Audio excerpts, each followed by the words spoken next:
上星期為大家介紹咗犯罪時精神失常可歸責者嘅收容規定，而今日將會為大家介紹另一種情況，就係犯罪後精神失常可歸責者嘅收容規定。根據刑法典第97條第1款嘅規定，如果行為人喺犯罪後先出現精神失常，而佢嘅程度係已經符合刑法典入邊有關不可歸責者嘅標準，亦即係法院認為其因精神失常可能再次實施類似嘅不法事實，或者認為將行為人繼續囚於普通監獄服刑已經不適宜，法院需命令將行為人收容喺康復場所、治療場所或者保安處分場所，而收容期間係相等於原判刑期。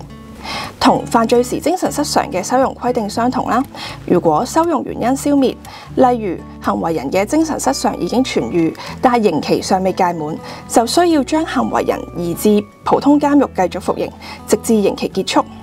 此外，如果已經係符合假釋嘅條件，法官都可以依法批准假釋。但係值得注意嘅係，如果有關收容係因為行為人可能再犯類似嘅不法事實而作出，則收容期間須於刑期中扣除。